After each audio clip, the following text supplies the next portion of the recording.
ओम श्री गणेशाय नमः। जेठ मास की चतुर्थी।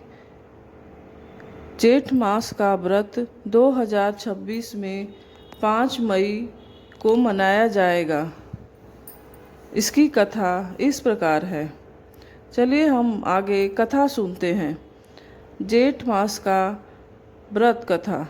प्राचीन समय की बात है। एक नगर में एक धर्म परायण राजा और उसकी रानी रहते थे।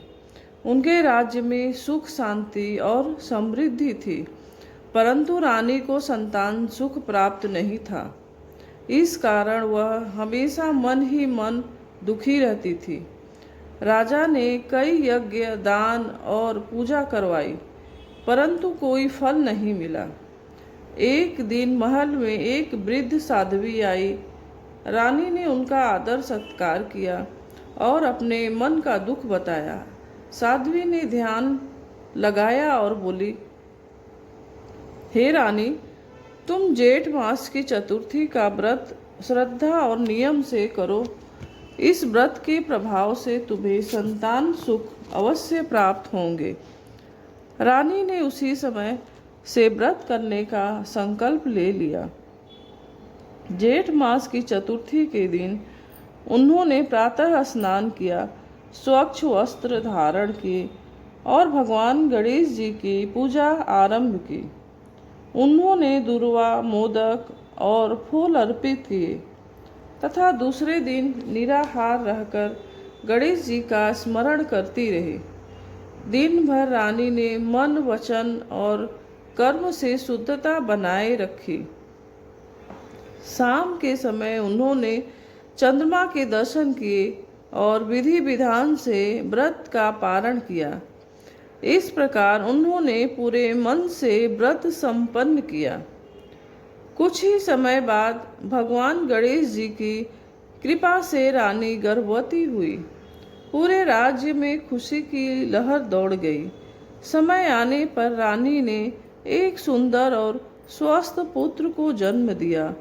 राजा और रानी ने इसे भगवान गणेश की कृपा माना और हर वर्ष जेठ मास का व्रत करने लगे। समय बीतता गया और राजकुमार बड़ा होने लगा। वह बुद्धिमान, साहसी और गुणवान था। पूरे राज्य के लोग उससे प्रेम करते थे। एक दिन राजकुमार शिकार के लिए जंगल गया। वहाँ उसे एक साधु मिले।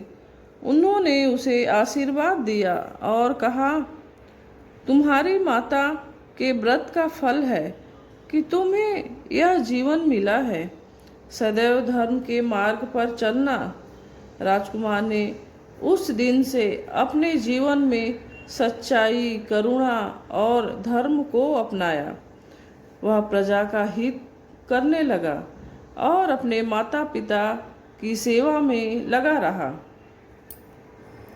उधर रानी हर साल जेठ चौथ का व्रत पूरी श्रद्धा से करती रही। उन्होंने अन्य स्त्रियों को भी इस व्रत का महत्व बताया। धीरे धीरे पूरे राज्य में यह व्रत प्रचलित हो गया और स्त्रियां अपने परिवार की सुख समृद्धि और संतान प्राप्ति के लिए यह व्रत करने लगी। एक बार राज्य में भयंकर अकाल पड़ा। वर्षा नहीं हुई, फसलें सूख गई और लोग परेशान हो गए। तब रानी ने राज्य की सभी महिलाओं को बुलाया और कहा, हम सब मिलकर जेठ चौथ का व्रत करें और भगवान गणेश से प्रार्थना करें। सभी स्त्रियों ने मिलकर व्रत किया, भजन कीर्तन और पूरे मन से भगवान से प्रार्थना की। उनकी श्रद्धा देखकर भगवान प्रसन्न हुए और कुछ ही दिनों में वर्षा होने लगी। खेत हरे भरे हो गए और राज्य में फिर से खुशहाली लौट आई। इस घटना के बाद जेठ चौथ का व्रत का महत्व और भी बढ़ गया। लोगों का विश्वास और दृढ़ हो गया कि यह व्रत हर प्रकार की बाधा को दूर करता है और सुख समृद्धि प्रदान करता है। भगवान गणेश विघ्न हरता है, इसलिए यह व्रत जीवन की बाधाएं दूर करता है, संतान सुख और परिवार की खुशहाली के लिए विशेष फलदायी माना जाता है।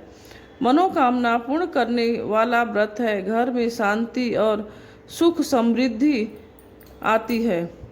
यह कथा आपको पसंद आती, चैनल को सब्सक्राइब करिए, लाइक कमेंट करिए, शेयर करिए। भगवान आप